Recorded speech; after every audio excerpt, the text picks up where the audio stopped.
Jammu Kashmir police की एक team जिसको हेड कर रहे थे Baljeet Singh Parihar in charge police post रख अम्ब टाली सांबा, और इनके साथ थे गोपाल कृष्ण जी हेड कांस्टेबल, देसराज जी हेड कांस्टेबल और दलीप कुमार एसपीओ। ये 4 लोगों की टीम रात के 3 बजे देवक ब्रिज के देवक जो खड है उसके अंदर पहुंची, और ये कह रहे हैं, वर्षन उनका ये है कि हम कोई 2 बुवाइन स्मगलर की गाड़ियां भाग रही थी, हम उनके पीछे पीछे ये 2 नाके क्रॉस करके वहां पहुंच गए थे। वहां एक मॉब ने हम पे अटैक किया था, हमने उनके ऊपर गोली चलाई चूँकि हमें अपनी जान बचानी थी जी, तो लिहाजा अपनी जान बचाने के लिए हमें गोली चलानी पड़ी। ये एडमिटेड फैक्ट है। और उसके बाद हम वहाँ से भागते हुए हॉस्पिटल गए और हमने FIR भी इन लोगों के ख़िलाफ़ रजिस्टर कर लिया। हमने कहा बड़ी अच्छी काम किया आपने, आप तो पुलिस हैं, ये आपका काम है। आप वो रोक रहे थे, उसके बाद आप पे अटैक हुआ, आपने फायर भी चलाया और आपने उनके ख़िलाफ़ रजिस्टर करके पर्चा उनको मुलज़म भी बना दिया। लेकिन एक कहानी फरमान अली की भी है, जिसके फेस के ऊपर गोली लगी थी, जिसका ये पूरा जो जा है ये उड़ गया था। ये आपने भी देखा था और हमने भी देखा फोटोग्राफ के ज़रिए। देखिए फरमान अली कौन था, क्या वो इस पार्टी का हिस्सा था? तो हमारी इन्फॉर्मेशन के हिसाब से वो इस पार्टी का हिस्सा नहीं था। वो इस देवक रिवर के अंदर ट्राली में रेता भर रहा था, तो जब ये इंसिडेंट हुआ तो गोली उसको लगी। कुछ समय पहले हमने आपको बख्शीनगर हॉस्पिटल से एक स्टोरी दिखाई थी, जिसमें एक गुज्जर कम्युनिटी के युवा को जो है वो गोली मारी गई थी, जो उसके मुंह पे लगी थी और जो अंडर ट्रीटमेंट था हॉस्पिटल के, तब हमने स्टोरी की थी। और पहले ही जो है हम ये चीज़ यहाँ पे एक मैसेज देना चाहेंगे कि जो दूसरा पक्ष है वो पुलिस पक्ष है और कुछ लोग हैं उसमें, तो अगर वे लोग भी अपना पक्ष रखना चाहेंगे वे भी हमसे संपर्क कर सकते हैं और उनकी बात जो रखी जाएगी। इस समय हमारे साथ एडवोकेट जुल्करनैन चौधरी जी मौजूद हैं। और आपको बता दें, कोर्ट के द्वारा जो है एक ऑर्डर जो है वो जारी किया गया है। क्या है वो ऑर्डर, हमसे बात करेंगे और जानेंगे। इससे सबसे पहले आपका बहुत स्वागत है हमारे चैनल। बहुत शुक्रिया शाहनवाज जी। जुल्कर सर, क्या है वो ऑर्डर, और जिस तरह से ये मामला सामने निकल कर आया था, 2 महीने पुराना मामला है, क्या कुछ कार्रवाई जो इसमें आगे हुई है? देखिए शाहनवाज जी, 7/10/2024 का मामला है। देवक रिवर विजयपुर सांबा में हमारे जम्मू कश्मीर पुलिस की एक टीम जिसको हेड कर रहे थे Baljeet Singh Parihar in charge police post रख अम्ब टाली सांबा, और इनके साथ थे गोपाल कृष्ण जी हेड कांस्टेबल, देसराज जी हेड कांस्टेबल और दलीप कुमार एसपीओ। ये 4 लोगों की टीम रात के 3 बजे देवक ब्रिज के देवक जो खड है उसके अंदर पहुंची, और ये कह रहे हैं, वर्षन उनका ये है कि हम कोई 2 बुवाइन स्मगलर की गाड़ियां भाग रही थी, हम उनके पीछे पीछे ये 2 नाके क्रॉस करके वहां पहुंच गए थे। वहाँ एक मॉब ने हम पे अटैक किया था, हमने उनके ऊपर गोली चलाई चूँकि हमें अपनी जान बचानी थी जी, तो लिहाजा अपनी जान बचाने के लिए हमें गोली चलानी पड़ी। ये एडमिटेड फैक्ट है। और उसके बाद हम वहाँ से भागते हुए हॉस्पिटल गए और हमने FIR भी इन लोगों के ख़िलाफ़ रजिस्टर कर लिया। हमने कहा बड़ी अच्छी काम किया आपने, आप तो पुलिस हैं, ये आपका काम है। आप वो रोक रहे थे, उसके बाद आप पे अटैक हुआ, आपने फायर भी चलाया और आपने उनके ख़िलाफ़ रजिस्टर करके पर्चा उनको मुलज़म भी बना दिया। लेकिन एक कहानी फरमान अली की भी है, जिसके फेस के ऊपर गोली लगी थी, जिसका ये पूरा जो जा है ये उड़ गया था। ये आपने भी देखा था और हमने भी देखा फोटोग्राफ के ज़रिए। देखिए फरमान अली कौन था, क्या वो इस पार्टी का हिस्सा था? तो हमारी इन्फॉर्मेशन के हिसाब से वो इस पार्टी का हिस्सा नहीं था। वो इस देवक रिवर के अंदर ट्राली में रेता भर रहा था, तो जब ये इंसिडेंट हुआ तो गोली उसको लगी। ठीक है, तो हमने कानून की प्रक्रिया का पूरा इस्तेमाल किया। हमने SHO को अप्रोच किया कि FIR रजिस्टर कर, अपने इन 4 पुलिस ऑफिशियल के ख़िलाफ़ नहीं हुआ। देन हमने SSP सांबा साहब को अप्रोच किया कि भाई आप पर्चा लगवा दीजिए, क्योंकि SHO साहब तो नहीं लगाएंगे अपने चौकी के ऑफिशियल्स के ख़िलाफ़, तो भी नहीं लगा। तो then we approach the court of chief judicial magistrate Samba on 19th of October 2024 और मेरे साथ मेरे 2 और साथी वकला, एक तो यासिर इकबाल जी मेरे साथ बैठे हैं और एक मुजफ्फर अली शाह भी इस केस में इन्होंने मुझे प्रॉपरली असिस्ट किया है। जी। तो हमने कानून की प्रक्रिया सेक्शन 175 क्लॉज 3 ऑफ BNSS के तहत कोर्ट में पहुंचे। For the registration of FIR। तो पुलिस चीफ जुडिशल मजिस्ट्रेट साहब के सामने हमने पूरी बात रखी कि पुलिस ने जो गोली फरमान अली पे चली है वो टोटली इलीगल है, वो अनजस्टिफाइड है। पहली बात इसलिए अनजस्टिफाइड है कि वो एक अनआर्म्ड पर्सन था, उसके हाथ में कोई गोली नहीं थी। आपने एक अनआर्म्ड आदमी के ऊपर फायर क्यों किया? Number 2, under what compelling circumstances आपको ये गोली चलानी पड़ी? 2, तीसरा, उसके वाइटल पार्ट के ऊपर ये गोली लगी, अब उसके पाँव में भी मार सकते थे, बिल्कुल, इससे उसकी जान चली जाती। ये तो फॉर्चुनेटली उसकी जान बची।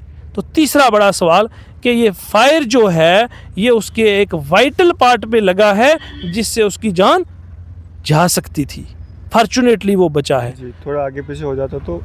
और चौथी ये बात कि प्राइमा फेशाए जो है कॉग्निजेबल ऑफेंस जो है वो मेड आउट हो रहा है अगेंस्ट दीज पुलिस ऑफिशियल्स। तो लिहाजा उन्होंने कॉग्निजेंस लिया, उन्होंने पुलिस की रिपोर्ट कॉल की जो प्रोसीजर है। उसके बाद IO DYSP साहब को भी कोर्ट में बुलाया, उनसे भी पूरी इन्वेस्टिगेशन के रिगार्डिंग कहा, जो भी आप अपनी सफाई में कहना चाहते हैं वो कहें। उन्होंने भी अपनी सफाई पेश की। उसके बाद हमने इस केस को आर्गू किया on the grounds which I have already explained before you. तो हमने बताया कि इन मामलात के ऊपर या डिफरेंट वर्शन, क्योंकि उन्होंने ये भी कहा कि हमने पर्चा इनके खिलाफ लगाया, एक तो इनको मारा, एक इनके ऊपर गोली चलाई, ऊपर से इन्हीं के खिलाफ पर्चा भी लगा दिया, मुलज़म भी बना दिया 6-7 लोगों को, ठीक है। और उसके बावजूद हमारा वर्शन जो था वो डिफरेंट था। हमारे ऑफेंस में प्राइमा फेशाई ऑफेंस मेड आउट होता है against all these police officials, because उन्होंने अपनी रिपोर्ट में एडमिट किया है कि फायर हमने किया था मगर हवा में किया था। तो अगर हवा में इनका फायर था तो और कौन आदमी इनके साथ थे जिसके गोली से फरमान अली के फेस को हिट किया और उसको गोली लगी? वो कौन लोग थे उनके साथ? इन्वेस्टिगेशन होनी चाहिए। तो ये it's a matter of investigation, that's why के सारे जो फैक्ट्स हैं उनकी इन्वेस्टिगेशन हो। The honourable chief judicial magistrate wide it's order dated 4th of December 2024 and what is the important this point and the direction which he has passed, para number 23 of this order, कि perusal of the content of application at this stage prima facie discloses commission of offence, cognizable offences which need investigation. As such, SSP Samba is directed to register a FIR with respect to the occurrence and investigate the same under law. कहा जनाब कि FIR register करो। किसको कहा है? SSP Samba साहब को, with regard to this occurrence and investigate करो इस मामले को अंडर लॉ। बिकॉज ये मैटर इसलिए इम्पॉर्टेंट है, इसलिए सिग्निफिकेंट है कि यहाँ कोई आम लोग जो है वो मुलज़म नहीं है, यहाँ हमारे पुलिस के ऑफिशियल मुलज़म है। और मुलज़म इस बात के हैं कि उन्होंने गोली चलाई है, उन्होंने फरमान अली का जबड़ा पूरा गोली से उड़ा दिया। और वो यहाँ पर एक बलजीत सिंह परिहार जी, ये एक बहुत इंपॉर्टेंट पोस्ट होती है, चौकी ऑफिसर, इंचार्ज कहते हैं ना हम चौकी अफसर, ये हैं पोस्टेड थे वहाँ पे रख अम्बटाली सांबा। आज नहीं मुझे मालूम ये कहाँ होंगे, लेकिन जब 7 अक्टूबर 2024 का ये मामला है तब ये वहाँ पोस्टेड थे। और इनके साथ ये 2 हेड कांस्टेबल हैं, लगता है पुराने लोग होंगे। गोपाल कृष्ण जी हेड कांस्टेबल हैं और देसराज जी हैं, ये भी हेड कांस्टेबल हैं। दिलीप कुमार जी हैं जो SPO हैं वहाँ पर, और उस दिन रात को ये जिप्सी भी खुद ही ड्राइव कर रहे थे। तो ऐसे जो मामलात हैं इसको हमने कोर्ट के सामने रखा। हमारी नज़र में कानून की प्रक्रिया में प्राइमा फेशाई ये मैटर इन्वेस्टिगेट होना चाहिए था, यही बात हमने अदालत में रखी। और हमारा वर्शन जो है वो डिफरेंट है with regard to with respect to the police version. उनका अपनी स्टोरी है और हमारी स्टोरी और फरमान अली की स्टोरी डिफरेंट है। तो जब 2 डिफरेंट वर्शन हूँ तो लॉ ये सेटल है कि आपको 2 डिफरेंट FIR आप रजिस्टर करके उसका इन्वेस्टिगेशन करें। और इस मामले में चीफ जुडिशल मैजिस्ट्रेट साहब सांबा ने, जो कि उमेश शर्मा जी हैं, उन्होंने ये डायरेक्शन पास की है और SSP सांबा को कहा है कि FIR रजिस्टर करो against these officials and others. और जो इस इन्वेस्टिगेशन के बीच में और लोग सामने आएंगे उनके खिलाफ भी पर्चा रजिस्टर करके इन्वेस्टिगेशन करें। तो सर आपको लगता है इस ऑर्डर को इम्प्लीमेंट किया जाएगा, क्योंकि कई बार ऐसा देखा गया है जो कोर्ट ऑर्डर्स होते हैं उनको इम्प्लीमेंट करने में जो है समय लगता है। Very important question. जब किसी के खिलाफ कोई फैसला आए ही शी, तो उनके पास ये लिबर्टी है कि वो इस ऑर्डर को चैलेंज भी कर सकते हैं। हमें ये समझ आता है कि इस ऑर्डर के अंदर कोई ऐसी कमी नहीं है जिसको आप अगर चैलेंज भी करते हैं तो आपको कोई रिलीफ मिलने वाला है, बट ये उनकी लिबर्टी है, ये उनका राइट है, वो जो भी करें।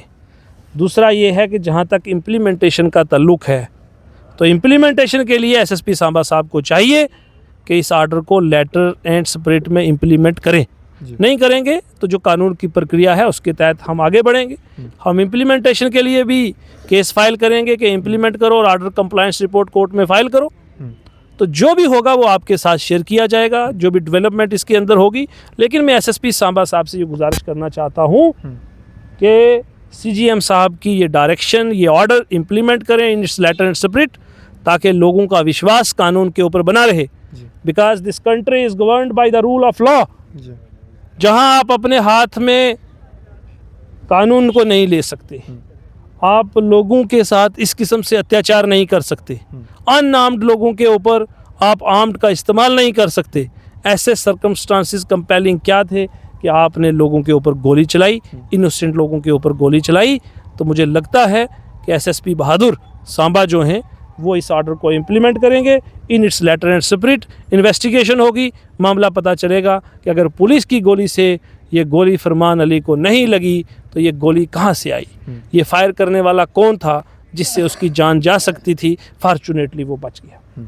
चलो शुक्रिया सर हमारे साथ बातचीत करने बहुत के बहुत शुक्रिया जी। और मैं आपको ये कहूँगा कि बेबाकी के साथ लोगों की आवाज़ बने रहें, इसी तरीके से लोगों की मदद करते रहें। हक और सच को कहने में कभी पीछे नहीं हटना चाहिए। जो कोर्ट की ऑर्डर हुआ है, जो इस मामले में डायरेक्शन है, वो हमने आपके साथ शेयर की। बिल्कुल, आपने बहुत बहुत शुक्रिया जी। तो ये पूरा मामला था। एडवोकेट जुल्कर नैन जी हमारे साथ मौजूद थे। ऑर्डर जो है वो विस्तार से हम हमारे साथ जो है वो साझा किया है, और जो पूरा मामला है, जो वर्जन्स थे दोनों पक्षों के हैं, वो भी जो है आपके समक्ष रखे हैं। आप लोग इस पर अपनी क्या राय रखते हैं? अपनी राय, अपने विचार, सुझाव कमेंट बॉक्स में ज़रूर दीजिएगा। और इस तरह के अपडेट्स के लिए जुड़े रहें और देखते रहे नेशन स्ट्रेंथ न्यूज़।